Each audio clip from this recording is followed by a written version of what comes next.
System and Dream, ya. Ada sebuah sirkus bangkrut, lalu meninggalkan tinggal satu-satunya seekor gajah dan pawangnya, pawang gajah. Ini udah bangkrut nih Bapak Ibu ya, bangkrut, nggak punya duit. Jadi si pawang gajah dengan gajahnya yang besar, terus dia nggak punya duit lagi, bingung mau diapain ini ya. Gajah ini ya, gimana cara cari duitnya? Lalu dia tiba-tiba, oh ya, kepikiran ide ini. Dia bawa gajahnya ke tengah-tengah pasar, rame kan? Rame. Lalu dia bilang, saya bikin sayembara. Dibikin sayembara. Barang siapa yang bisa membuat gajah saya empat kakinya naik ke atas. Kalau gajah kan di sirkus kan biasanya cuma 2 kaki kan, itu udah biasa kan. 4 kakinya naik ke atas, dikasih 100.000 ya. Tapi kalau tidak bisa, bayar 10.000. Kan menarik kan? Wah, oke, banyak yang mau coba kan. Dateng, mau coba angkat nih ya. Ada orang berbadan besar mau coba angkat gajahnya, nggak bisa kan? Nggak bisa ya. Bayar berapa? 10.000. Datang lagi orang Jepang sumo ya, gede ya badannya ya, mau coba angkat, nggak bisa ya. Ada orang yang badannya besar, tukang angkat besi, angkat gajahnya, nggak bisa ya. Bayar berapa? 10.000. Banyak yang coba, iseng-iseng coba angkat gajahnya supaya kakinya empat-empatnya naik ke atas, semua gagal. Akhirnya si pawang gajah udah mulai dapat duit banyak kan? Wah, seneng dia kan? Waduh, dia kumpulin duitnya, udah gak ada yang coba lagi. Dia kumpulin duitnya, dia mau pulang. Tiba-tiba ada pria berbadan kecil dari ujung sebelah sana, angkat tangan, saya mau coba. Oh, dia datang ya. Dia datang ya. Pria berbadan kecil ya, datang dia. Lalu dia kelilingin gajahnya ya, kelilingin gajahnya. Terus dia lihat wajah gajahnya di depan ya, lihat wajah gajahnya. Terus dia lari ke belakang. Dia pakai ini Bapak Ibu, karet gelang. Dia sentil itu.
Pria badan kecil ini datang ya. Lalu dia lihat gajah itu dari depan ya, berhadapan dengan gajah, menatap gajah itu ya. Lalu dia tanya gajahnya, masih ingat saya? Gajahnya ngangguk. Terus dia kasih lihat karet gelangnya, masih mau? Gajahnya apa? Gara-gara apa Bapak Ibu? Karet gelang Bapak Ibu ya, nggak usah pakai tenaga, pakai karet gelang, alat bantu Bapak Ibu, alat bantu. Pentingnya alat bantu ya, nanti kita bahas banyak alat bantu ya. Sistem. Apa itu sistem? Kita nggak mau bicarakan masalah definisi lah ya, tapi kalau Anda cari di kamus atau Anda belajar di kuliahan, sekolahan ya, sistem itu kesatuan yang terdiri dari beberapa elemen yang digabungkan untuk mencapai tujuan tertentu. Mabuk dihafalnya kan? Yang Anda perlu ingat adalah yang namanya sistem itu ada apa? Beberapa elemen yang digabung untuk tujuan apa? Tertentu. untuk satu tujuan tertentu. Nah, di dalam support system kita, ya, sistem itu tujuannya adalah untuk apa? Duplikasi. Jadi sistem di dalam bisnis kita ini tujuannya adalah supaya terjadi duplikasi di dalam jaringan. Oke? Artinya apa yang Anda lakukan bisa ditiru, itu tujuannya. Kalau cuma kita yang bisa, nggak bisa ditiru, percuma, nggak ada gunanya. Jadi Bapak Ibu kan kita tadi Pak Leo udah berkali-kali mengatakan kita bukan jualan, kita membangun aset untuk dapat passive income kan? Nah kalau untuk mendapatkan aset, membangun aset, itu artinya jaringannya harus berkembang, harus terjadi duplikasi di dalam jaringan. Bukan kita saja yang bisa, tapi jaringan kita juga bisa. Nah itulah tujuan dari sistem. Nah elemen-elemen sistem itu ini Bapak Ibu. Jadi kalau kita nanti di bisnis MCI sering mendengar ikuti sistem ya, ikuti sistem ya, ikuti sistem supaya sistem Anda, bisnis Anda berkembang. Yang namanya sistem itu apa sih? Ini elemen-elemennya. Saya nggak tahu Bapak Ibu udah pernah dengar belum? Edifikasi, konsultasi, no cross lining, pernah dengar? Itu sistem Bapak Ibu. Ini yang akan membuat jaringan Anda berkembang solid. Lalu vital sign, pernah dengar vital sign? Yang namanya core person, core leader, excel, pernah dengar? Nah, core person, core leader, excel itu semua vital sign, parameter bisnis. Lalu ada lagi alat pendukung bisnis, ini tools ya, ada buku, ada CD, video, pertemuan. Ini alat. Lalu nanti sikapnya juga harus bagus, champion attitude, big dreams, punya impian yang besar. Nah ini semua adalah elemen-elemen dari sistem. Jadi Bapak Ibu, Anda menjalankan bisnis ini menggunakan sistem atau menggunakan kekuatan Anda sendiri. Kalau Anda menjalankan bisnis ini dengan kekuatan Anda sendiri, itu tidak bisa diduplikasi. Ada orang yang dia jago meyakinkan orang. Misalnya karena dia pengusaha, dia jago ngomong.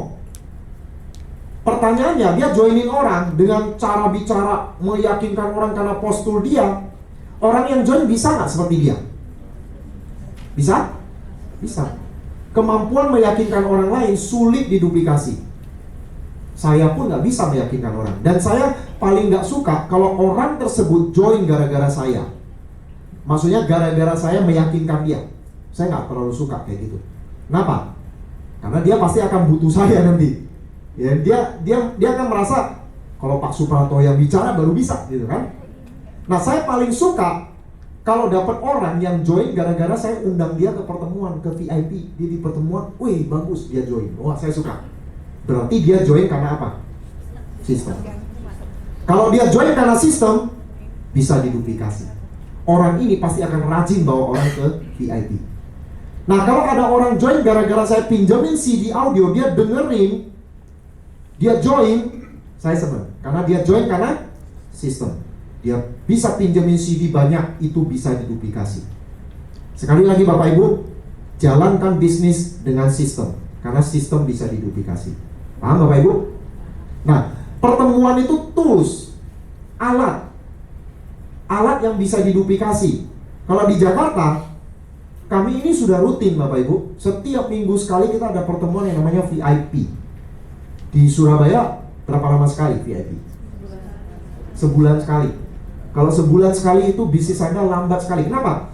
Karena kita menawarkan bisnis kepada orang.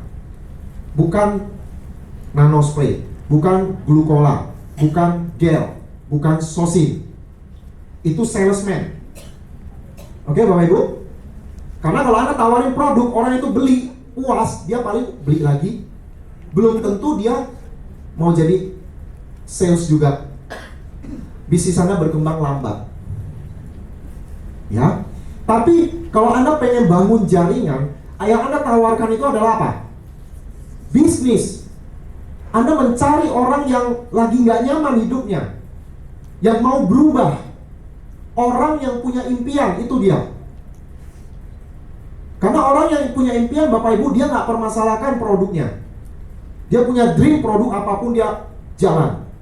Tapi kalau Anda ketemu, Anda jual produk, Anda ketemu orang yang jualan, masalahnya produk. Di sana ada jual murah, dia komplain. produknya ada masalah, wah rusak apa-apa, komplain. Anda akan ketemu banyak masalah kalau Anda hanya jualan. Dan lagi pula itu aktif income untuk apa? Ya, tujuan kita adalah membangun jaringan. Nah, kalau membangun jaringan butuh sistem. Kalau Anda jualan ini nggak perlu ya, lupakan ini. Kalau cuma mau jualan. Tapi kalau Anda mau bangun jaringan, pengen passive income, ini penting. Inilah sistem yang membuat bisnis Anda terduplikasi. Nah, kalau Anda tawarin bisnis Bapak Ibu, presentasi, Anda presentasi yang tadi sudah kita jelaskan ya, beserta follow up. Makanya di follow up promosi alat bantu kan, begitu kan? Apa yang kita promosikan? Ajak orang ke pertemuan, itu alat bantu. Nah, bayangkan Bapak Ibu kalau Anda presentasi hari ini, VIP-nya bulan depan. Pak, bulan depan Pak ada VIP. Udah keburu lemes Bapak Ibu ya. Jadi kalau kami di Jakarta, kami kerja seminggu. Kami punya catatan prospek. Saya presentasi 15 orang misalnya dalam minggu itu. Setiap orang yang saya presentasi, saya ajak ke VIP. Sebelum saya presentasi aja saya udah bilang begini, Pak, sebenarnya saya mau ajak Bapak hari Kamis Pak, di JDC jam 7. Itu ada pertemuan. Di situ bukti-bukti mengenai bisnis yang saya mau jelaskan itu lengkap di sana Pak. Bahkan Bapak bisa ketemu dengan para pelakunya. Jadi Bapak bisa dapat banyak sekali informasi di sana. Tapi karena kita ini ketemu hari ini, saya kasih previewnya dulu. Ujung-ujungnya nanti di OPP Pak. Udah saya jelasin. Begitu saya masuk ke company, saya bilang, Pak, nanti di OPP Kamis itu akan lebih jelas. Presentasi mengenai hitungan. Pak, kalau Bapak nggak paham hitungan ini nggak apa-apa ya. Tapi di OPP nanti hari Kamis lebih jelas. Presentasi lagi masuk ke produk. Pak, mengenai produk ini nanti di OPP akan lebih jelas. Jadi saya ulang-ulang OPP minimal 7 kali Bapak Ibu dalam presentasi itu. Ya, dan dia kadang-kadang nanya, kalau kayak gini gimana? Oh Pak, pertanyaan bagus. Nanti di OPP Pak akan dijelaskan. Saya tanya. Terus terakhirnya dia tanya lagi, kalau kayak gini gimana? Di OPP ya Pak? Dia bilang, oke Pak, di OPP. Presentasi saya tujuannya membawa dia kemana? Sorry, VIP. VIP. Ya, OPP dan VIP sama aja ya, pertemuan mingguan pokoknya ya. Tujuan saya adalah membawa dia ke VIP. Jadi Bapak Ibu ya, 15 presentasi saya, biasanya mereka bilang oke, saya usahakan. Ada yang bilang oke, bisa usahakan. Tapi 2 hari menjelang OPP, menjelang VIP, saya akan teleponin mereka 15 ini. Nanti dari 15 itu ujung-ujungnya sekitar 3-4 orang yang datang. Mungkin 2-3 orang juga, yang lain batal, nggak masalah. Tapi goal saya adalah membawa orang yang saya presentasi ini ke VIP. Karena kalau mereka datang ke VIP, mereka lihat bisnis. Biasanya ya 80-90% orang datang ke VIP join. Mereka datang ke sini, lihat VIP, mereka termotivasi oleh orang-orang yang maju. Ada ibu rumah tangga, ibu rumah tangga ini 1 bulan dapat 20 juta. Wih, hebat ya. Maju, direktur masih mau jalanin bisnis ini. Wih, 1 tahun penghasilan 100 juta. Ada yang penghasilan miliaran. Mereka termotivasi Bapak Ibu. Dan mereka termotivasi bukan karena hebatnya saya. Termotivasi karena hebatnya apa? Sistem. Dan itu bisa diduplikasi. Jadi saya biasakan jaringan saya, undang orang ke pertemuan. Jadi kalau 1 minggu nggak ada pertemuan, saya stres Bapak Ibu. Saya kadang-kadang, Pak Leo, Pak ini hari libur perlu nggak VIP? Perlu Pak. Saya perlu Pak, karena saya pembangun jaringan. Saya membutuhkan VIP. Ya, karena saya mau grup saya duplikasi. Jadi kalau nggak ada OPP 1 minggu aja, grup saya stres. Pak, nggak ada OPP ya, jadi kita undang kemana nih Pak? Kami bergantung pada sistem. Mereka nggak bergantung kepada saya. Kalau mereka bergantung kepada saya stres, nggak bisa freedom Bapak Ibu. Ya, betul nggak? Kita kan mau jalankan bisnis di mana grup kita itu semua jalan sendiri tanpa kita kan? Bergantungnya kepada sistem. VIP itu penting. Nah, saya sarankan sih ya Bapak Ibu ya, teman-teman di Surabaya bikin VIP rutin mingguan kalau Anda mau bangun jaringan. Kerjasama, di sini ada berapa orang? Katakan di sini yang hadir ada 100 orang nggak? 100 orang Bapak Ibu komitmen bikin VIP. Setiap orang bawa minimal 1 orang. Anda perlu ruangan 200 orang loh Bapak Ibu. Setiap minggu komitmen 1 orang, bawa 1 aja. Betul nggak? Paling tidak Anda hadir 200 orang. Tapi kalau 200 orang ini 100 orang ini masing-masing ajak 1, udah 200 orang. VIP Anda akan semangat sekali Bapak Ibu. Ya, kami rutin adakan di Jakarta. Karena ini adalah bagian dari sistem membangun jaringan. Ya bayangkan kalau nggak ada VIP, wah, stres. Ya ini alat bantu Bapak Ibu. Ya. Dan VIP Bapak Ibu ya, itu acaranya memang itu aja. Presentasi, nanti ada testimoni produk, lalu impact, ruby, emerald, diamond, elite diamond, cerita kan latar belakang saya, nama saya, latar belakang saya, ya kenapa saya jalankan ini. Lamanya 1,5 jam, itu aja. Nah ada juga leader yang nggak ngerti, Pak VIP kayak gini terus ya, bosen ya? Ya Pak, kalau Bapak nggak bawa orang bosen Pak pasti. Tapi kalau Bapak bawa downline atau bawa prospek datang, Bapak pasti semangat. Sama kayak Anda punya lukisan di ruang tamu Anda baru beli lukisan itu, harganya mahal, Anda pajang di ruang tamu Anda lihat, wah ini mahal lukisannya, lukisan langka, Anda semangat kan? Tapi setelah 1 bulan, 2 bulan, lama-lama Anda bosan sendiri kan lihat lukisan Anda kan? Tapi tiba-tiba ada tamu datang, lalu tamunya bilang, ini lukisan apa, bagus ya, Anda semangat kembali kan? Karena Anda melihat lukisan itu dari kacamata orang baru, betul nggak? Nah kalau Anda bawa prospek ke pertemuan, walaupun Anda sudah bosan dengan pertemuannya, itu aja yang dibahas, tapi Anda bawa orang, Anda akan semangat. Jadi VIP itu aja, memang betul. Kita adakan itu, nggak boleh ganti-ganti. Kenapa? Karena prospeknya yang ganti-ganti. Kita sebagai leader tetap harus datang, karena kita sebagai leader butuh komunitas. Kita harus semangat kayak gitu ya, lakukan siklus kerja itu ya tadi ya. Siklus kerja itu kalau mau lakukan konsisten itu butuh pendukung. Yang bikin semangat itu apa? Yang bikin semangat itu kalau kita bergabung dengan komunitas yang sama. Ini yang membuat kita konsisten. Kita butuh komunitas. Dan kalau komunitasnya sebulan sekali, kelamaan. Seminggu sekali. Supaya kita udah loyo, datang, wah semangat lagi. Kadang-kadang kita lihat crossline kita, kemarin baru ruby, sekarang udah emerald ya, hebat ya. Anda semangat lagi. Ya, komunitas. Orang kalau suka hobi fotografi, dia beli kamera mahal-mahal, dia foto jepret sana jepret sini. Kalau dia nggak ada komunitas Bapak Ibu, mungkin 1-2 bulan dia udah nggak pakai lagi. Ya, tapi kalau dia ada komunitas sesama pecinta fotografi, dia akan lebih sering, lebih lama dia di komunitas itu dan lebih lama dia tekuni hobi tersebut. Ya, jadi kita butuh komunitas. Ya, sebagai pembangun jaringan kita juga butuh komunitas ya. Jadi alat bantu itu penting Bapak Ibu. Ya, gunakan alat bantu untuk bangun jaringan karena itu bisa diduplikasi. Ya, alat bantu. Tadi saya sudah jelaskan ya alat bantunya ya. Pakai apa? Karet gelang ya. Pria kecil juga bisa membuat gajah menggeleng ya. Oke. Nah, sekarang saya akan jelaskan bagian dari sistem membangun tim yang solid. Apa sih hal untuk membangun tim yang solid sebagai bagian dari sistem? Ini adalah edifikasi, konsultasi, dan no cross lining. Bagian ini Bapak Ibu, lebih lengkapnya, kurang lebih 1 jam topik ini, itu akan dibawakan di part 2 dari The Power of Networking. Bukan hari ini Bapak Ibu. Lanjutan. Nanti Anda harus tahu edifikasi lebih detailnya apa, konsultasi lebih detailnya apa, no cross lining lebih detailnya apa. Tapi hari ini, karena ini adalah basic, bagi Anda yang baru presentasi 2 kali pun Anda harus tahu ini. Makanya saya kemas edifikasi, konsultasi, dan no cross lining ini yang betul-betul yang basicnya. Ya, kita mulai dari edifikasi dulu. Ini penting sekali bagi Anda yang baru. Apa itu edifikasi? Ini berasal dari bahasa Inggris to edify, yang berarti promosi dan respect. Jadi Anda mempromosikan sesuatu, respect sesuatu, Anda angkat sesuatu supaya dia punya kekuatan. Apa yang kita bisa edifikasi? Company MCI, produk MCI, support sistemnya.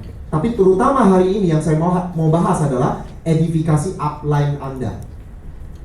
Anda mau upline Anda membantu Anda presentasi prospek Anda. Jadi Anda harus promosikan upline Anda dulu. Beri kekuatan upline Anda. Anda harus jelaskan kepada prospek Anda siapa upline Anda. Supaya apa? Prospek Anda mau mendengarkan upline Anda. Kira-kira seperti itu Bapak Ibu ya. Edifikasi ini bicarakan hal yang positif ya. Kita nggak bicarakan hal yang negatif. Jadi hal-hal yang positif. Pertanyaannya adalah, mengapa perlu edifikasi? Kenapa kita harus promosikan upline kita? Karena kita tidak bisa apa? Mempromosikan diri sendiri. Jadi jangan sekalipun Anda mengedifikasi diri sendiri. Bayangkan ya, Anda bicara sama teman Anda, lu dengerin gue ya, gue ini udah berpengalaman di bisnis ini. Penghasilan saya sudah besar dan saya sangat sukses dan saya sangat disegani di bisnis ini. Kamu dengerin saya ya, aneh nggak Bapak Ibu? Ya, bisa muntah orang denger itu kan? Sombong ya, nggak jelas ya. Pokoknya kita tidak bisa mengedifikasi atau promosi diri sendiri. Upline Anda juga nggak bisa, betul nggak? Jadi upline Anda kalau Anda kenalkan sama prospek, upline Anda juga nggak mungkin bilang seperti tadi kan? Dengerin gua ya, gua ini udah berpengalaman dan sukses. Nggak bisa. Setiap orang tidak bisa mengedifikasi dirinya sendiri. Perlu pihak ketiga, orang lain yang edifikasi kita. Makanya buku, Bapak Ibu, kalau Anda lihat sampul buku, ada orang yang kasih testimoni kan? Buku ini bagus, layak dibaca. Yang kasih testimoni siapa? Penulisnya? Penerbitnya? Bukan, pihak ketiga.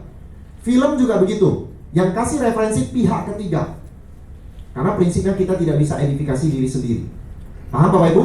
Jadi Anda harus beri kekuatan kepada upline Anda supaya prospek mau mendengar. Makanya dikatakan edifikasi itu egois.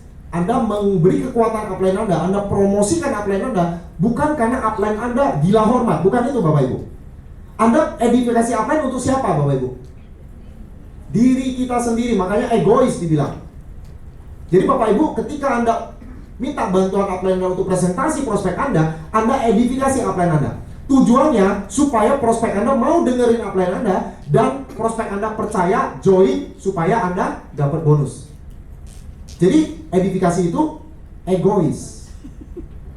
Ya, jadi jangan enak aja saya promosi upline aja, siapa dia gitu. Misalnya, Anda edifikasi upline Anda untuk kepentingan Anda sendiri supaya prospek Anda mau dengerin. Nah, sekarang saya mau sampaikan tips cara edifikasi yang baik. Jangan edifikasi di depan upline. Kenapa? Karena ini akan menempatkan upline Anda di posisi yang canggung. Saya pernah dan berkali-kali alami ini. Saya datang di tempat yang sudah dijanjikan, lalu downline saya kenalkan saya bersama prospeknya. Saya salaman sama prospeknya, duduk. Lalu di depan saya, downline saya bilang, "Bud, ini Pak Suprato, beliau ini hebat. Beliau ini punya bisnis sangat sukses sekali, beliau sangat berpengalaman, beliau kaya sekali, kuat sekali, ototnya juga gede ya." Jadi saya dipromosi di depan orang lain. Bayangkan Bapak Ibu bagaimana perasaan saya. Canggung kan? Ya, saya merah pada muka saya. Apakah saya harus bilang enggak lah kayak gitu kan aneh kan? Jadi canggung posisinya. Jadi jangan edifikasi di depan upline, kelihatan seolah-olah menjilat, kekuatannya jadi turun. Edifikasilah ketika upline tidak ada di sana. Itu kekuatannya luar biasa. Jadi misalnya ya, ketika Anda telepon bikin janji, Anda sudah bilang, "Bud, nanti yang akan jelaskan bisnis ini adalah rekan saya. Beliau seorang pengusaha, jauh lebih berpengalaman dari saya, bisnisnya juga sudah sangat besar. Nanti beliau yang akan bantu saya jelasin." Udah, betul ya? Nah, ketika udah bersama-sama dengan prospek, biasanya ini ya, upline Anda itu beri kesempatan kepada Anda untuk edifikasi. Entah Anda sadar atau tidak. Misalnya ya, upline Anda udah ketemu sebelum presentasi ya, upline Anda tiba-tiba pergi, mau pipis gitu kan, mau ke toilet kan. Nah sebenarnya nggak ke toilet, cuma memberi kesempatan Anda aja supaya bisa edifikasi upline. Ya, itu sering kami lakukan ya, datang, ketemu, duduk, terus saya pura-pura pergi kan, supaya dia bisa edifikasi saya. Nah, begitu saya pergi, Anda jangan ngobrol yang enggak ya. Kesempatan untuk edifikasi upline, Anda bilang, "Bud, ya itu dia Pak Suprato yang saya bilang. Beliau adalah penulis buku, beliau ada bla bla bla bla," edifikasi. Tanpa ada saya di situ. Kekuatannya luar biasa. Makanya setiap saya kembali dari pura-pura pipis tadi, sikap orang itu beda. Waktu tadi pergi itu orang agak sombong, begitu saya datang tuh, ya Pak, itu. Efek dari apa? Edifikasi ya. Udah tahu caranya kan? Jadi upline Anda kalau pergi pipis, kesempatan untuk edifikasi ya. Edifikasi harus wajar, jangan berlebihan. Anda harus belajar, tanya dulu ke upline, gimana cara saya edifikasi Bapak atau Ibu? Ya, jangan berlebihan. Berlebihan misalnya begini ya. Ada satu orang, ini kejadian beneran. Orang ini presentasi ke pengusaha. Ya mau presentasi ke pengusaha, dia edifikasi upline-nya. Dia bilang, Pak, upline saya ini sangat sukses. Beliau bisnisnya sangat besar dan beliau sibuk sekali, kaya raya sekali, hebat sekali. Lalu upline-nya datang bawa sepeda motor. Nggak nyambung Bapak Ibu ya, berlebihan. Jadi Bapak Ibu, edifikasi itu yang wajar-wajar. Bukan berarti upline Anda yang masih pakai motor nggak bisa diedifikasi, tetap bisa. Cukup Anda bilang, Pak, nanti yang akan bantu saya jelaskan bisnis ini adalah upline saya. Beliau lebih dulu bergabung dari saya, pengalaman beliau lebih luas. Ada pertanyaan apa-apa, nanti beliau pasti bisa bantu. Wajar kan? Nah, jadi jangan berlebihan ya. Konsultasi, artinya gini Bapak Ibu, di sesi konsultasi, Anda yang join, Anda bisa konsultasi kepada upline aktif Anda. Oke, upline Anda yang aktif. Kalau di atasnya udah nggak aktif, ya cari yang aktif kan. Anda konsultasi dengan upline aktif Anda sehubungan dengan bisnis ini. Jadi jangan sampai Anda jalankan bisnis ini tanpa konsultasi dengan upline. Supaya apa? Supaya apa yang Anda lakukan itu benar. Jangan sampai salah. Ya, dan konsultasi ini juga tujuannya untuk mendapatkan apa? Perspektif, sudut pandang yang lebih bagus. Sehingga Anda bisa mempunyai pandangan yang objektif. Kalau kita jalankan bisnis terlalu dekat dengan downline, kita kadang-kadang nggak bisa berpikir objektif. Sama seperti Anda gantung lukisan di sini. Karena Anda dekat di sini, Anda butuh orang yang lihat lebih jauh untuk tahu ini miring atau tidak, betul nggak? Pandangan lebih objektif. Nah, upline Anda melihat dari atas, dari sudut pandang yang lebih luas. Seperti Anda naik gunung, Bapak Ibu. Kalau kita naik gunung, kita nggak tahu yang mana jurang kan? Kita jalan, ini benar nggak jalannya ya? Tapi kalau upline Anda di atas bisa lihat, oh ya kamu sebelah kiri, sebelah kanan, betul? Upline Anda melihat dari sudut pandang yang lebih luas. Makanya Anda selalu cek upline. Ada masalah apa? Cek upline. Masalah apa? Cek upline. Lagi down? Cek upline. Mau quit? Cek upline, minta izin. Jadi Bapak Ibu mulai sekarang, kalau Anda mau berhenti dari MCI, cek upline. Boleh nggak saya berhenti? Kalau upline Anda bilang tidak boleh, Anda lanjut. Oke? Ya, siap ya? Konsultasi ya, konsultasi. Jadi Anda punya jaringan solid Bapak Ibu kalau lakukan konsultasi. Nggak ada yang terpengaruh isu-isu negatif. Karena konsultasi dulu, cek upline dulu ya. Upline gimana? Oke ya? Oke, jalan ya. No cross-lining. No cross-lining ini apa sih sebenarnya? Kita sudah bahas apa tadi? Dua ya? Apa?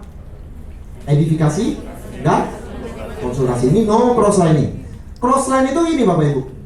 A sponsori B, A sponsori C. B dan C adalah crossline. Tidak ada hubungan, tidak dalam satu jalur. Itu namanya crossline. Ya, tidak dalam jalur yang sama. Nah, yang namanya no crosslining artinya yang crossline ini tidak membicarakan bisnis, bukan musuhan. Ada orang bilang aneh banget kalau kita disuruh musuhan. Bukan. Tidak membicarakan bisnis. Paham? Misalnya tidak nanya, bonusmu berapa bulan yang lalu, berapa orang yang Anda sponsori. Itu namanya bisnis. Kalau membicarakan bisnis, itu tidak sopan, tidak etis. Makanya tidak boleh. Jadi ini bukan paham aneh. Di kantor aja Bapak Ibu ya, kalau Anda yang punya perusahaan, Anda izinkan nggak karyawan Anda saling tukar slip gaji? Nggak kan? Bisa rusak moral karyawannya, betul nggak? Saya belakangan karyawan yang udah lama kok gaji saya sekian, kok yang lain yang baru masuk kok bisa lebih tinggi dari saya. Itu kan yang terjadi kan? Nah itulah cross-lining Bapak Ibu. Jadi kita nggak boleh tanya bisnis malah cross-line. Tanya bisnis sama upline. Jangan bicarakan bisnis dengan cross-line, itu cross-lining. Nah pertanyaannya, mengapa no cross-lining? Karena cross-lining tidak etis. Tadi saya sudah jawab kan? Gak boleh tanya slip gaji, gak boleh tanya bonus. Itu sangat tidak sopan. Itu sama tidak sopannya dengan kita tanya, celana dalammu warna apa? Itu Bapak Ibu ya. Jadi tidak sopan. Cross-lining, gak boleh bicara bisnis. Cross-lining juga tidak berguna. Bicarakan bisnis dengan cross-lining tidak berguna. Karena itu bisa menghancurkan. Anda tanya sama cross-line, bisnis saya kayak gini loh, gimana? Cross-line Anda tidak tahu bisnis Anda, dan dia tidak ada kepentingan sama Anda. Dia mungkin nggak bermaksud buruk sama Anda, tapi dia nggak berkepentingan. Karena dia tidak berkepentingan, dia asal ngomong aja. Dan kalau ada salah, yang rusak siapa? Kita. Jadi ini bersifat menghancurkan dari pengalaman. Mungkin Bapak Ibu penasaran, kenapa nggak boleh? Sesuatu yang penasaran dan dilarang biasanya bikin apa? Bikin penasaran, pengen coba ya. Anda nggak perlu coba kalau yang namanya cross-lining ya. Pengalaman itu bersifat menghancurkan. Itu sama aja seperti stok kontak. Anda lihat stok kontak itu ya. Itu katanya ada listrik. Tapi benar nggak ada listrik? Coba ya. Keren.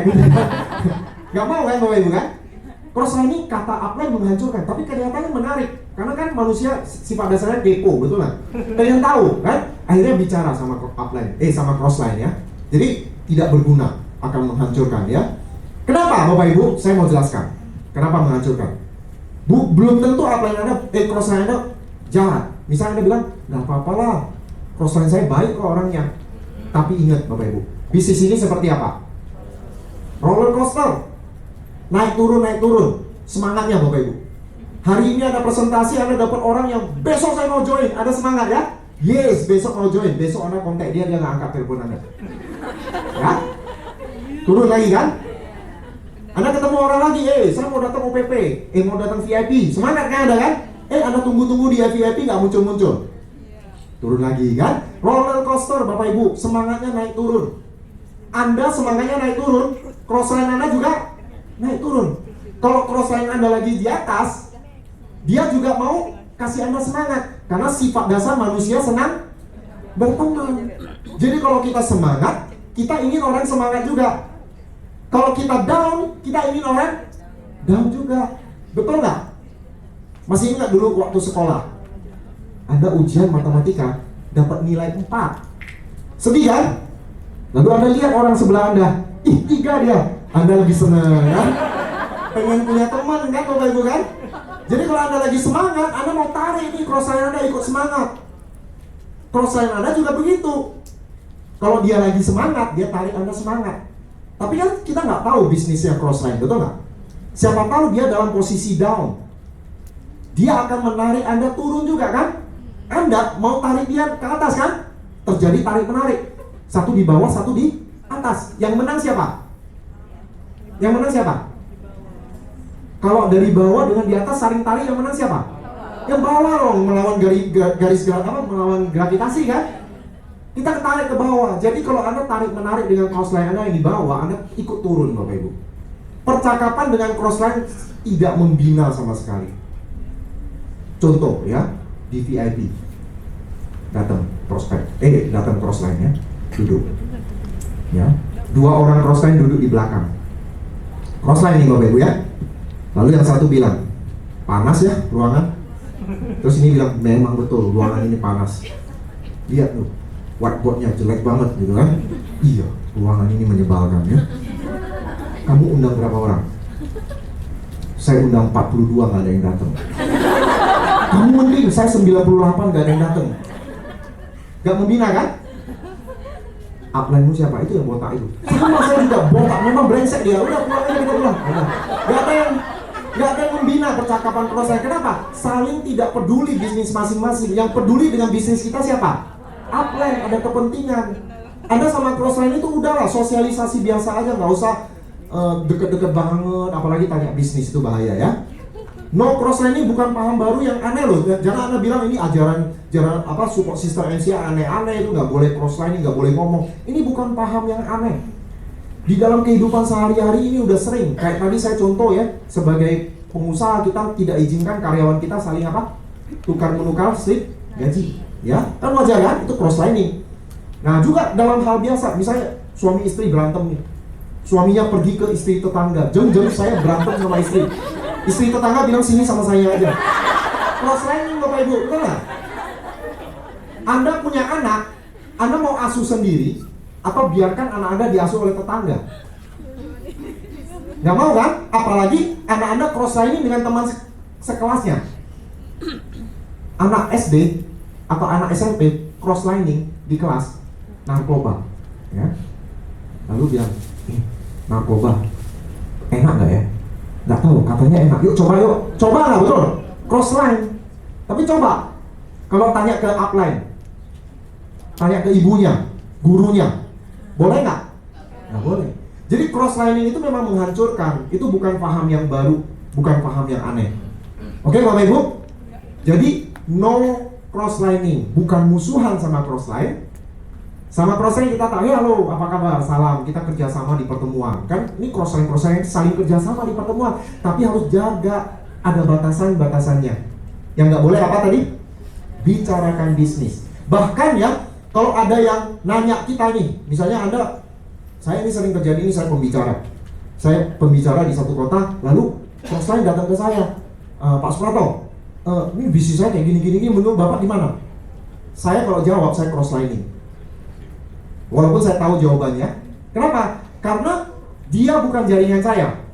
Dia punya upline, betul? Kalau dia tanya masalah dia dan saya kasih jawaban itu beda dengan upline yang kasih, dia bingung nggak?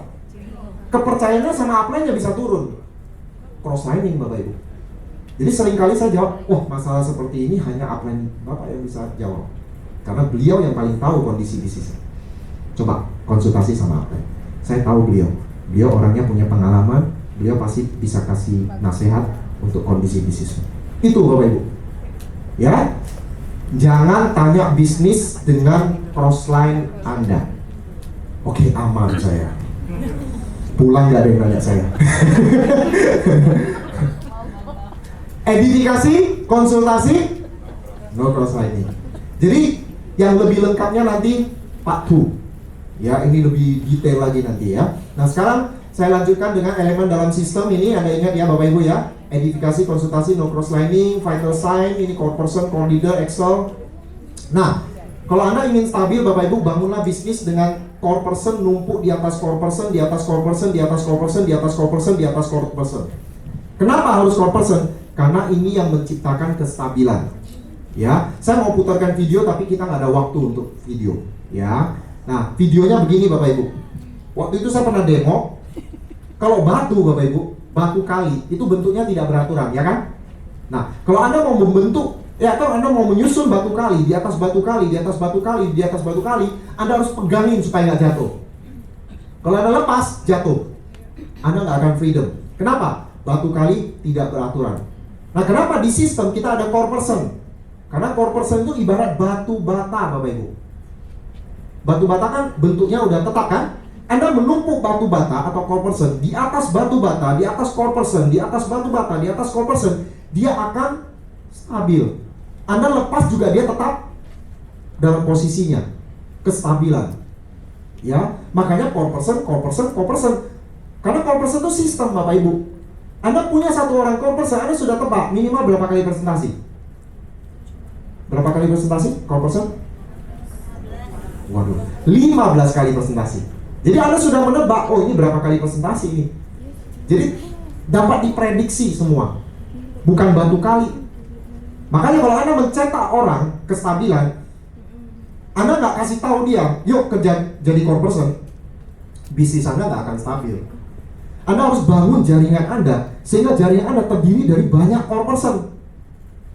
Karena kalau mereka udah punya banyak core person, mereka akan jadi core leader kan? Suatu saat Anda akan punya banyak core leader di dalam jaringan Anda jadi Excel. Excel itu udah stabil sekali Bapak Ibu. Paling tidak 40-50 juta stabil setiap bulan Anda dapat. Karena Anda sudah memimpin core leader dalam jaringan Anda. Dan mereka bisnisnya dapat diprediksi, dapat dihitung, itu adalah sistem. Jadi jangan membangun jaringan yang orang-orangnya, Pak, apa yang saya harus kejar?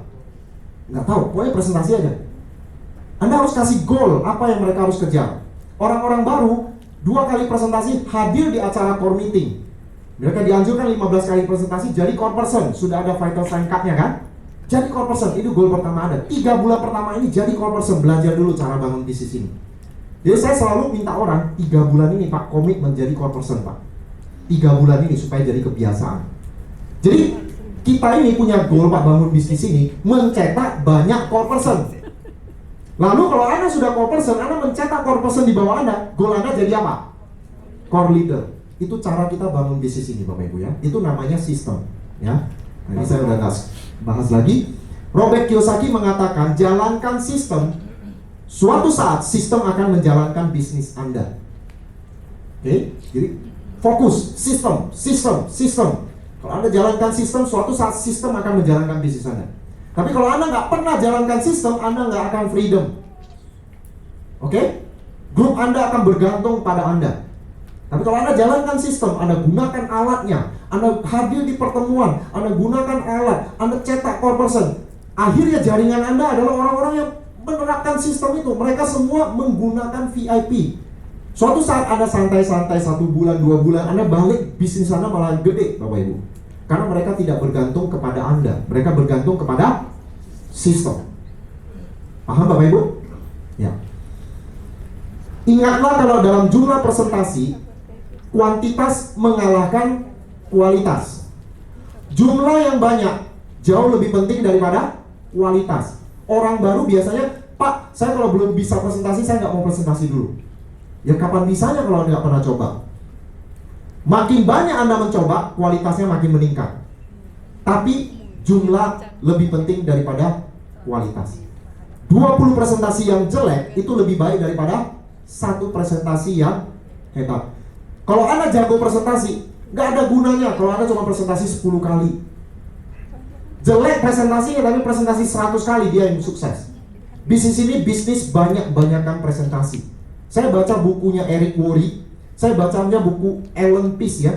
Dia bilang begini, banyak orang join bisnis MLM lalu merasa mereka gagal karena mereka tidak mampu meyakinkan orang lain. Salah, mereka bukan tidak mampu meyakinkan orang lain, mereka hanya presentasi terlalu sedikit. Seringkali kita menyalahkan diri kita, Pak, saya nggak bisa meyakinkan orang lain. Bukan, Anda belum cukup banyak presentasi sehingga nggak ketemu orang yang tepat. Orang yang tepat Bapak Ibu nggak usah diyakinkan. Kita ketemu, ajak ke pertemuan. Ya, memang Bapak Ibu kalau Anda punya skill meningkat, Anda bisa joinkan lebih banyak orang. Tapi skill yang biasa-biasa aja, orang baru pun bisa sponsori orang asal dia apa? Presentasi yang banyak. Permainan angka, hukum Paretonya 80-20. Kalau ada 100 presentasi, harusnya angkanya 20 presentasi yang join. Ya. Kalau masih nggak capai angka itu, cek mungkin connectingnya, ya. Anda nggak belajar connectingnya, people skillnya nggak belajar. Jangan takut ditolak ya, ingat permainan angka. Misi kita apa? Misi kita bukan semua teman kita join, bukan itu. Tapi misi kita adalah menemukan orang yang mau diajak bekerja sama. Jadi jangan bergantung teman Anda. Belum tentu itu teman Anda. Itu adalah orang-orang yang mungkin Anda nggak kenal saat ini. Seperti tadi Pak Leo mengatakan menggali kedalaman. Anda gali kedalaman, Anda akan ketemu orang yang tepat. Jadi yang penting adalah jumlah yang banyak. Bisnis ini permainan angka sama seperti kalau Anda tinggal di hotel, besoknya sarapan. Anda waktu di sarapan, ada waitress, pelayan yang nawarin kopi atau teh, betul nggak? Dia akan ke meja Anda, kopi atau teh. Kalau Anda bilang enggak, dia akan ke meja yang lain, betul? Mau kopi teh? Enggak, dia ke meja yang lain. Enggak ada yang stres gara-gara Anda menolak, betul? Enggak ada yang berhenti gara-gara Anda nggak mau kopi atau teh. Dia santai aja, rasio.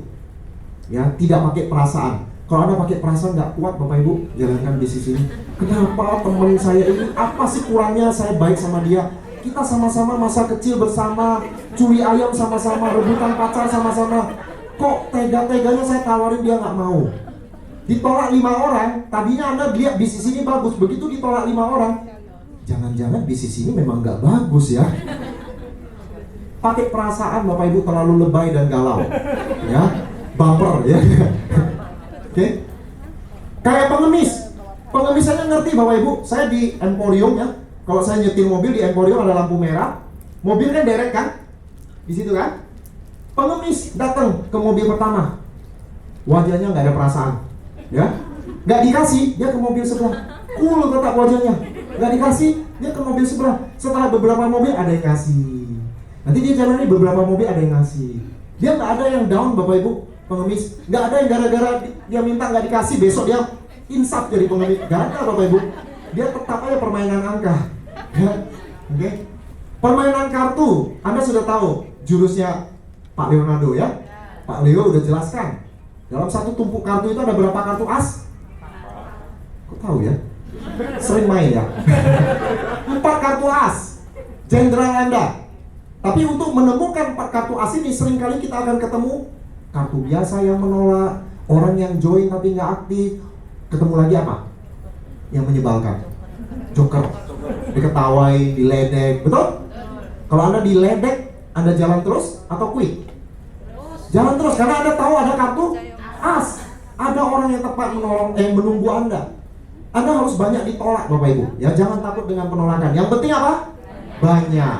Mau menunda kenyamanan, ditolak nggak enak, Bapak Ibu. Anda harus keluar dari zona nyaman, mengalami yang nggak enak-enaknya itu. Ingat Bapak Ibu, dalam menjalankan bisnis ini, itu ibarat prinsip bambu Cina. Anda nanam bambu Cina. Bambu Cina itu Bapak Ibu ketika ditanam dan tumbuh akar, petani harus secara konsisten menyiram dan memberi pupuk bambu Cina ini selama 5-10 tahun, tidak ada pertumbuhan apa-apa. Bayangkan ya, 5-10 tahun bambu Cina itu nggak numbuh, gitu-gitu aja Bapak Ibu. Tapi petaninya harus beri apa? Pupuk, siram. 5-10 tahun dia nggak tumbuh. Tapi tiba-tiba Bapak Ibu, dalam waktu 6 bulan dia bisa tumbuh sampai 25 meter. Itu bambu Cina Bapak Ibu. 5-10 tahun tidak tumbuh ke atas, tapi setelah itu 6 bulan tumbuh 25 meter. Nah, waktu 5-10 tahun dia disiram, dipupuk, bukan tidak ada pertumbuhan sama sekali, tapi dia tumbuhnya kemana? Ke dalam, akarnya makin kuat. Sehingga akar ini sanggup menopang ketika dia naik 25 meter. Nah, ketika Anda jalankan bisnis ini, banyak orang ya mengeluh, Pak, udah 6 bulan gak ada hasil apa-apa. Ingat Bapak Ibu, kita lagi tumbuh akar yang kuat di dalam bambu Cina. Mungkin ada bagian dari diri kita yang perlu diperbaiki. Terlalu sombong mungkin, sehingga kita harus dipaksa untuk lebih rendah hati, dipaksa untuk jadi lebih tangguh, dipaksa untuk lebih positif. Leadership kita belajar, ketangguhan mental kita belajar, sehingga pada saatnya, pada saat yang tepat, hal yang indah muncul. Jaringan kita berkembang, dan kita sudah sanggup, kita sudah kuat. Jadi ingat prinsip bambu Cina. Makanya saya selalu bilang pada orang-orang yang join, Pak, komitmen 3 bulan untuk belajar. Jangan harap hasil dulu Pak, belajar dulu. Karena saat ini Bapak belum punya ilmunya, belum punya keterampilannya, Bapak tahap belajar. Ya, syukur-syukur ada duit, tapi kalau nggak ada duit, belajar Pak. Nanti akan terjadi pertumbuhan pada saat yang tepat. Oke Bapak Ibu? Ya, jadi Anda perlu belajar. Tidak ada yang sia-sia di bisnis MLM. Anda kalau belajar, Anda akan dapat banyak sekali hal yang positif, yang luar biasa yang Anda dapatkan dari bisnis ini ya.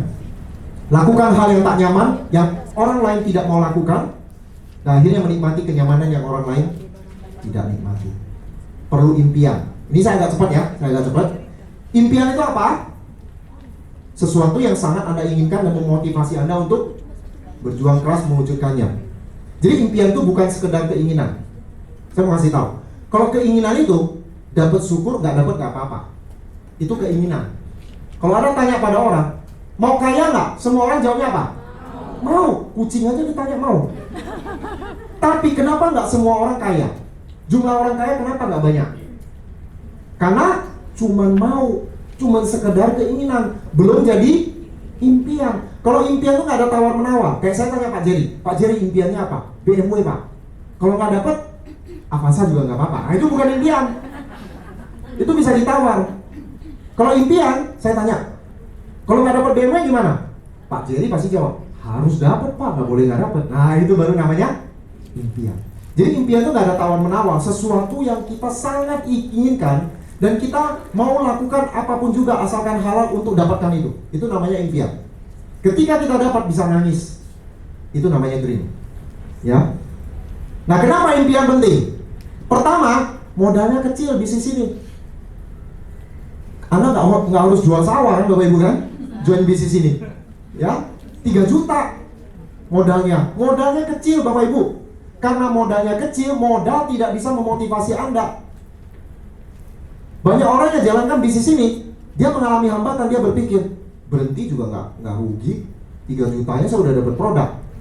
Jadi modal ini tidak bisa membuat Anda bertahan.